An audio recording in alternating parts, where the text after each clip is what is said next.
Di obrolan santai pas nongkrong bareng sama temen-temen ya kan suka ada omongan topiknya macam-macam. Kalau lo lahir lagi lo mau jadi apa sih? Atau kalau lo dikasih satu permintaan untuk dikabulin, apa permintaannya, kurang lebih gitu. Atau bisa juga kalau lo punya satu super power, lo mau punya super power apa? Gue tertarik sama yang terakhir, tapi gue pingin bawa ke konteks kerjaan. Jadi pertanyaannya jadi gini gitu, kalau ada satu super power yang lo bisa punya dan berguna untuk karir dan kerjaan lo mau punya super power apa sih? Coba juga deh, kalau ada pertanyaan gitu lempar ke lo akan jawab apa? Tulis di komen. Kalau gue mau punya kemampuan untuk bisa belajar apapun dengan cepat. Anyway, disclaimer dulu kita bahas gini, ini ngomongin topik yang amat sangat berat, abstrak, gue bikinnya pun juga pusing muter-muter karena ini membutuhkan metacognition, yaitu adalah kemampuan untuk mengerti bagaimana otak mengerti sesuatu, atau ini kemampuan untuk belajar bagaimana otak belajar. Jadi bear with me, ini lumayan kompleks, tapi kalau lo stay dan lo ngedalamin ini bisa jadi menarik. Gue merasa bahwa ini kemampuan yang menarik banget, kemampuan untuk bisa belajar apapun dalam waktu cepat. Nggak peduli sebodoh apapun gue, kalau gue punya kemampuan ini, gue bakal bisa kejar apapun dengan cepat. Kebayang banget situasi kerja, macam-macam masalahnya, kita nggak tahu solusinya, bikin kita stres, pusing. Tapi kalau kita punya kemampuan ini, ya udah belajar dulu sebentar, terus habis itu bisa balik lagi kita jadi tahu solusinya. Kayaknya semua masalah akhirnya jadi bisa dipelajari. Dan ini bukan soal sekedar ilmu technical doang, tapi juga ilmu soft skill. Ketika kita punya bos, aduh nih bosnya nyebelin, ya udah gue minggir dulu, gue belajar dulu. Oh, cara nanganin bos gini tuh begini. Ya udah, terus habis itu gue bisa balik lagi, terus bisa merespon dengan cukup baik. Sejujurnya pertanyaan ini juga pernah diajuin ke gue beberapa tahun lalu, dan persis jawaban gue itu. Gue bilang gue pengen punya kemampuan untuk bisa belajar apa aja dengan cepat gitu. Dan dari sana gue juga akhirnya mulai baca buku soal gimana caranya belajar, karena gue lagi dalamin behavioral science waktu itu. Gue sampai cari-cari buku behavioral science yang bahas soal gimana sih otak belajar, dan lumayan dapat banyak pencerahan. Terjawab karena ada hal-hal yang gue udah belajar tapi kok nggak bisa-bisa, kenapa, dan mulai gue praktekin ke beberapa konteks dan beneran ngebantu. Jadi tahu caranya gimana sih otak belajar gitu, dan ilmunya sebenarnya cukup komprehensif, tapi kita bahas konsep-konsep utamanya aja dan yang praktis-praktis aja, dan itu pun udah cukup ngebantu gitu. Nah, start dari yuk kita ngerti gimana sih selama ini kita belajar gitu. Orang biasanya kan belajar dengan diceburin ke ribuan teori, ini teorinya ini, seringkali nggak dikasih big picture-nya, udah deh nggak dikasih konteks, dah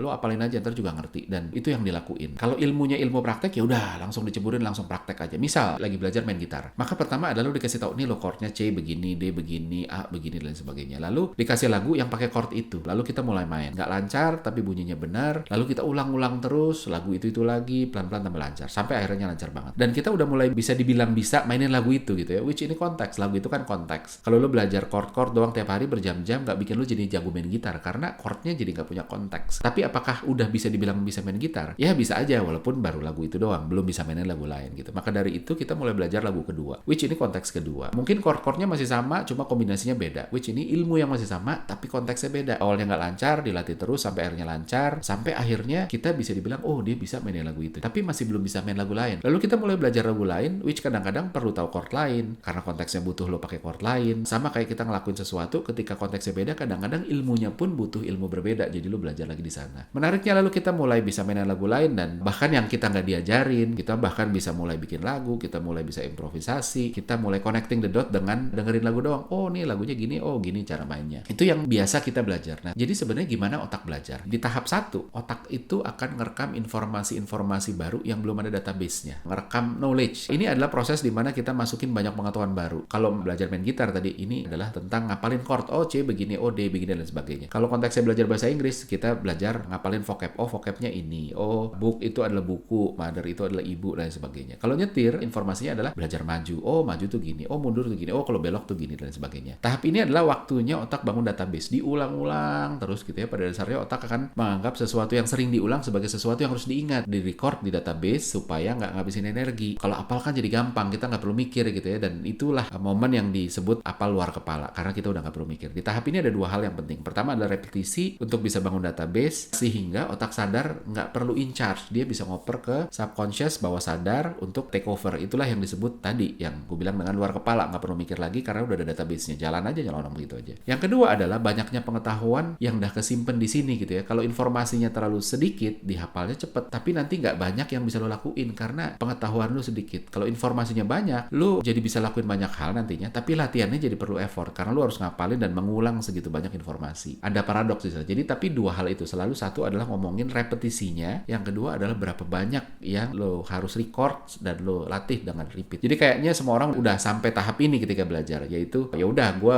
didengerin, diulang supaya jadi database, tapi ini adalah tahap tahu, belum sampai tahap bisa. Taunya pun juga cuma tahu yang dangkal. Nah terus habis itu masuk ke tahap kedua. Ini adalah tahap ngaplikasi aplikasiin ilmu ke dalam konteks yang dasar. Contoh, ketika belajar gitar, tadi ilmunya adalah pengetahuan chord. Oh, gue tahu C begini, D begini, dan sebagainya. Konteks dasarnya adalah lagu. Maka lu mulai mengaplikasikan chord-chord dasar itu ke lagu. Jadi mulai masukin ke konteks. Kalau belajar bahasa Inggris, tadi di tahap 1 ilmunya adalah vocab. Konteksnya adalah nyusun ke dalam kalimat-kalimat dengan tense yang basic, grammar yang basic. Jadi lu mulai ngaplikasiin vocab ke dalam konteks. Kalau belajar nyetir, contohnya ilmunya adalah tadi kan gimana maju, mundur, belok, berhenti, dan sebagainya. Karena konteksnya adalah ngelilingin kompleks yang butuh maju, mundur, berhenti, belok, yang konteksnya bisa beda-beda. Kemudian aplikasi ilmu ke konteks ini pun juga harus direpetisi, harus diulang supaya orang mulai ngebangun database bukan cuma soal knowledge-nya, tapi soal gimana ngaplikasiin ini ke konteks ini. Semakin lo ulang-ulang, semakin lo fasih, dan karena akan terbangun database-nya sehingga otak bawah sadar balik lagi yang akan jalanin. Dan gak sedikit orang juga yang belajar sampai tahap ini, tapi banyak yang gak bisa berhenti di level ini gitu kan. Udah gue bisa. Mereka yang berhasil jago, kemampuannya jauh di atas rata-rata dalam hal ini, itu biasanya adalah mereka adalah orang-orang yang ngebangun database banyak konteks berbeda. Jadi konteksnya juga berbeda. Kalau tadi di tahap 1 ada knowledge yang lo harus ulang, itu yang penting ya. Kalau sekarang gimana caranya masukin knowledge itu ke dalam konteks yang harus lo ulang. Dan termasuk juga poin keduanya adalah gimana caranya konteksnya itu bisa ngebangun database konteks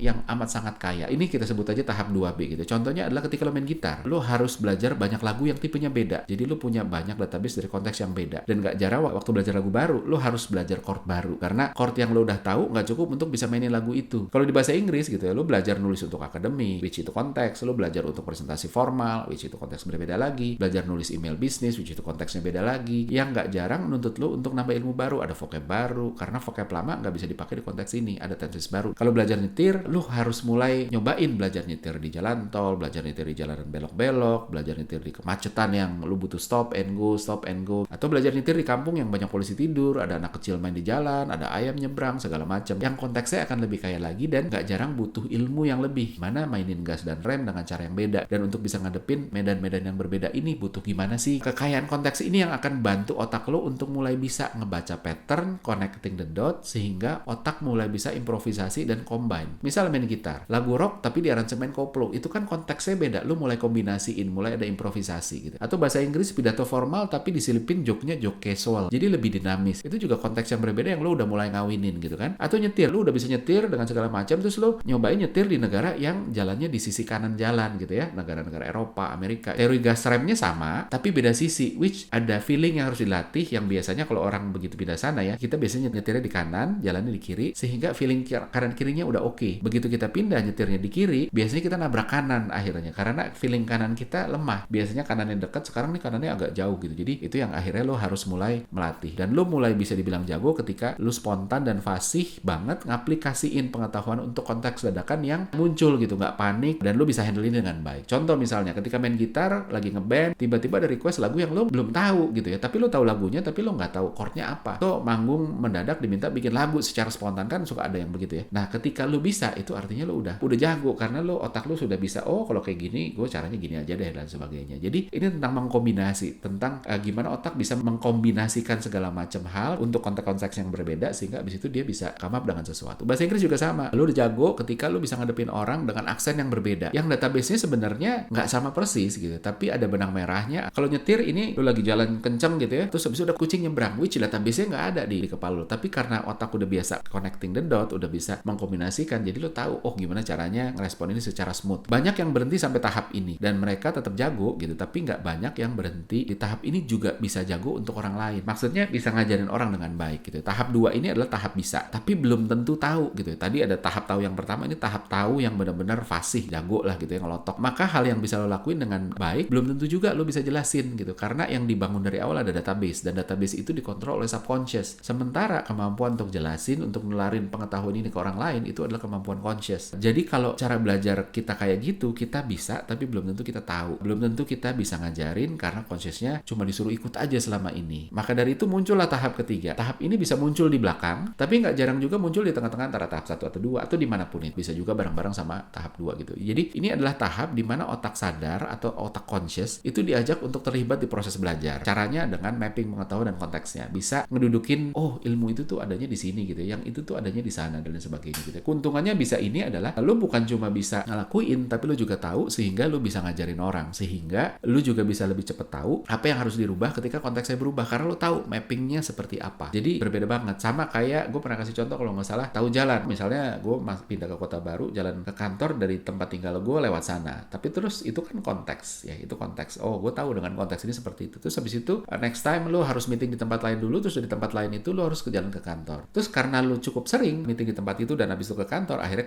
ada konteks lain yang berubah. Tapi pengetahuan lo tentang kota itu akan terbangun ketika otak lo mulai mapping. Tunggu deh, gue kemarin tinggalnya di sini, gue harus ke sana tuh lewatnya sana. Terus habis itu kalau gue berangkat dari rumah itu di sini, terus gue harus ke kantor lewatnya sana. Jadi posisinya tuh sebenarnya kayak apa sih, sehingga lo tahu oh ketika nanti ada konteks baru, which jalan yang biasa lo pakai, terus tapi habis itu ada penutupan jalan karena lagi dibangun atau apa, lo jadi tahu oh gue harus lewatnya mana. Jadi dengan mapping lo tahu, lo bisa ngerespon harus gimana ketika konteksnya berubah. Dan ada orang-orang yang bisa ngelakuin ini secara otomatis gitu karena otaknya emang pintar gitu. Jadi gue melihat kepintaran atau kejeniusan orang dari kemampuan otaknya bisa connecting the dot, baca pattern, baca anomali gitu. Dan orang-orang pintar itu bisa memetakan bahkan dengan subconsciousnya yang ngedrive, bukan yang consciousnya gitu. Karena memetakan itu kan butuh connecting the dot, baca pattern dan anomali itu tadi. Tapi kalau lu mau lakuin itu secara intentionally, secara sadar, lu bisa bikin mind map, atau lu bisa bikin buku, atau lu bisa bikin presentasi soal ini, atau lu oret-oretan lah. Ketika lu berbagi, lu punya kebutuhan untuk ngerti struktur mappingnya. Gue contoh ya, gue bikin podcast ini bukan buat orang lain aja, tapi buat diri gue sendiri gitu. Karena dengan gue bikin konten di podcast ini, gue ngestrukturin, oh ini tuh kayak apa, sehingga ketika gue bawain, gue ngerti, oh strukturnya kayak gini, sehingga akhirnya gue jadi lebih paham lagi bahwa oh konteksnya begini, ketika konteksnya berubah nanti masuknya dari gini. Just to recap, karena ini sesuatu yang abstrak dan susah banget dijelasin, mudah-mudahan ngerti. Untuk belajar lo perlu beberapa tahap. Yang pertama adalah lo harus kasih asupan knowledge ke otak lo untuk bangun database. Semakin banyak knowledge yang lo masukin, semakin banyak perbendaharaan ilmu yang bisa lo pakai untuk konteks-konteks yang berbeda. Gak harus sekaligus brek di depan gitu, kayak lo belajar bahasa Inggris, lo ngapalin satu kamus dulu, terus habis itu nggak bikin lo bisa ngomong gitu, tapi lo punya perbendaharaan yang banyak. Jadi bisa bertahap, bisa langsung sekaligus di depan, atau apapun itu. Jadi jangan berhenti baca, jangan berhenti ngobrol sama orang-orang inspiring, jangan berhenti nonton podcast, jangan berhenti cari tahu kasus-kasus apapun topik yang lo pengen kuasain. Tanpa ini otak lo nggak punya bahan untuk diaplikasiin, untuk dikombinasiin untuk jadi solusi. Yang kedua adalah kasih kesempatan sebanyak-banyaknya untuk otak lo terekspos ke banyak konteks. Jadi tadi ilmunya dulu, teorinya, knowledge-nya, sekarang konteksnya. Cobain subjek yang sama, konteksnya berbeda. Contoh, kalau musik, cobain dengerin berbagai macam lagu, mainin berbagai macam lagu, dari slow sampai metal, dari koplo sampai jazz. Kalau nyetir, ya terus nyetir. Cobain berbagai macam medan, gang kecil sampai jalan tol, jalan lurus, pantura, sampai lintas Sumatera yang berkelok-kelok, jalan alus tol sampai jalan off-road yang rusak, negara lajur kiri kayak Indonesia sampai lajur kanan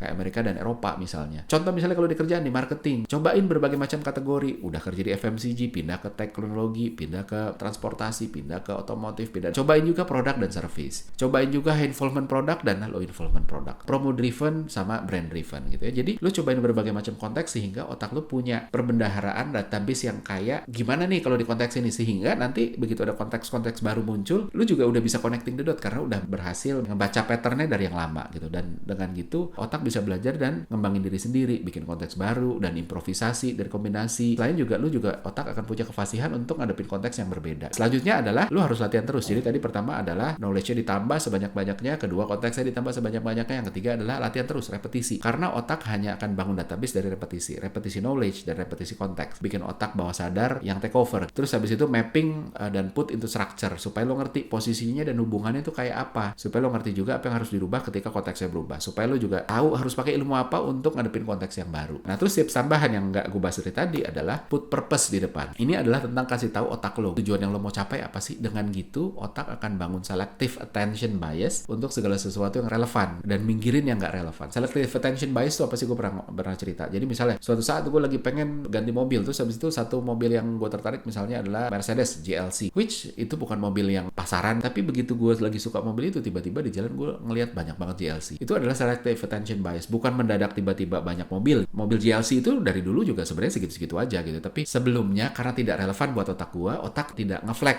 tuh ini ada GLC nih. Begitu gue punya konteks ya, gue lagi tertarik, maka begitu ada GLC, which itu ditangkap secara subliminal sama otak bawah sadar, dia akan nge-flag, tung ini ada GLC nih, lu lagi suka yang ini kan, sehingga tuh habis itu ke sana. Nah, belajar juga sama, lu harus membangun selective attention bias dengan lu create purpose-nya di depan. Gue mau belajar itu buat apa sih? Contoh misalnya, anak-anak yang masih sekolah, ketika dia masuk IPA, tapi dia udah tahu, gue nantinya mau belajarnya adalah misalnya aeronautika, teknik penerbangan, maka dia akan belajar fisika dengan konteks yang lebih real, lebih cepat ngerti, tahu apa yang harus diperhatiin, apa yang enggak. Walaupun mungkin dia akan mikirin biologi, karena mungkin gak ada hubungannya biologi sama aeronautika, gak relevan, tapi dia jadi cepat ngerti aeronautikanya dan dia dia bisa nyerap segala sesuatu ilmu yang relevan sama ini. Jadi kalau kita bisa masukin purpose di depan, itu akan ngebantu otak untuk priming untuk informasi-informasi yang relevan sehingga lu bisa belajar dengan lebih cepat.